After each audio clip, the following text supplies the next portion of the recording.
Welcome back to America's Commercial Real Estate Show. I'm Michael Ball. This segment's brought to you by Build Out. If you're a commercial brokerage shop, check out buildout.com. The name of our show today is Associations That Matter. And look, it's real important to take advantage of the great associations we have around the world for commercial real estate practitioners. And my next guest is Dale Markward, and Dale is president of SIOR. That's the Society of Industrial and Office Realtors. Dale is joining us on Skype. Dale, thanks for being with us. Thanks for having me, Mike. I appreciate it. So, Dale, tell our viewers and listeners, most people are familiar with SIOR, but for the ones who are not, just briefly, what is it? What do you guys do? The society was created back in 1941 as part of a war effort to find buildings for the U.S. effort to build munitions. And over the last 75 years of history, it's been growing as the premium brokerage group around the world for commercial, office, and industrial real estate agents. Great. And how many members, and where are your members? Well, we have a total of 3,200 members. About 2,900 are designees, and then another 300 are associates, the developers and the bankers and the title agents that work with us.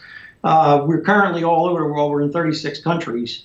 And it was only about 10, 12 years ago, we only were in 7 or 8 countries, and we've grown it up to 36 countries around the world. Wow. The greatest proportion of our membership is here in the United States, but we're slowly but surely taking more and more pieces of the world and adding members. And who are your members? They're really commercial real estate agents, both in large and small firms across the country. We have when you talk about the CBREs and the JLLs, we have and Colliers, we have a large proportion of our members. About 58% of our members come from those large firms. The rest of the membership and the 40% are smaller and boutique firms around the country, independents. So what are the benefits? Why should somebody be a member? The number one thing we've learned in SIOR is the networking and the ability to work with each other for information, what's going on in the marketplace.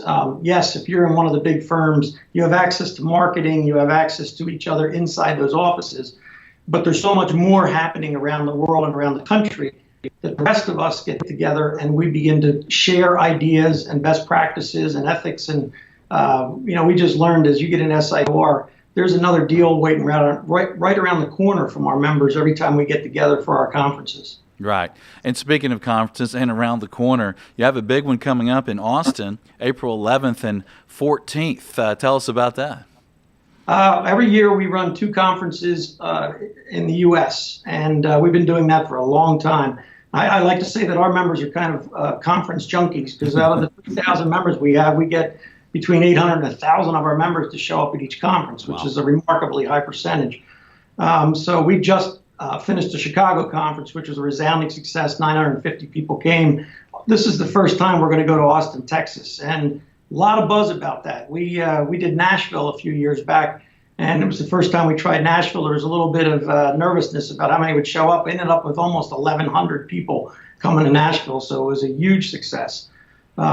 This year, in addition to Austin, Texas, in June 27th to the 29th, we're having our second international conference in Warsaw, Poland also. Wow. We have 65 European members, and those members are helping to put together a great program in Warsaw. So this year is going to be a 3-conference year for SIOR on the large scale.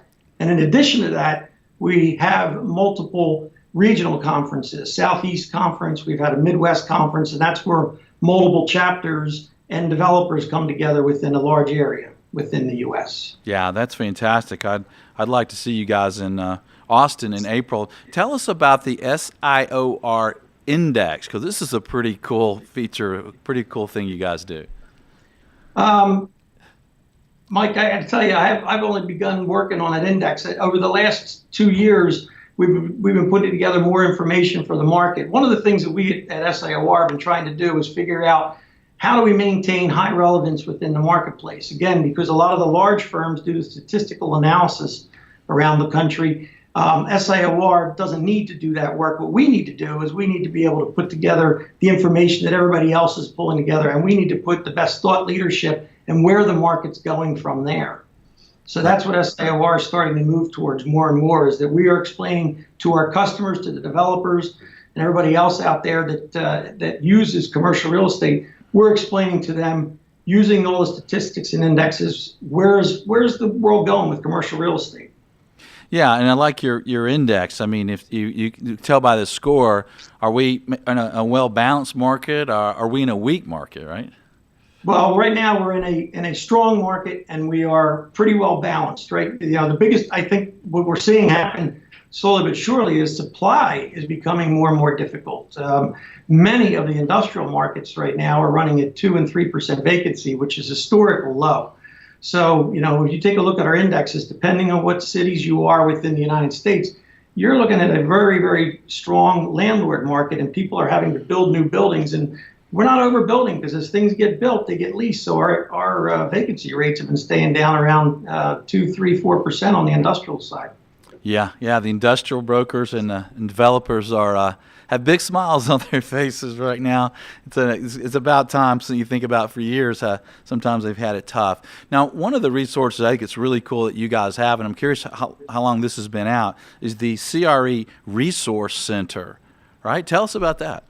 Well, we literally just put that out last year. That's another piece of SIOR that we're taking information and we're beginning to library and catalog it inside SIOR. Much of the information is available open public. Some of it's available to SIRs only.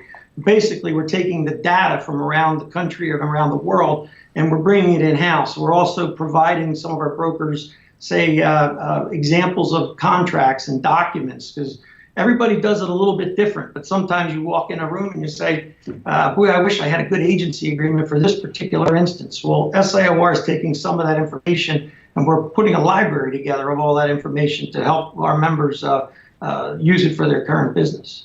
Yeah, and I like the categories in the Resource Center: CRM, lease management, marketing, research, property management, listing tools. So, folks can kind of go there and kind of see what kind of tools are there, right? That's correct. And we're just beginning to populate it. So it's had a nice population already, but we're beginning to populate it. And it's coming through our members and from some of our other outside sources like the colleges, the universities.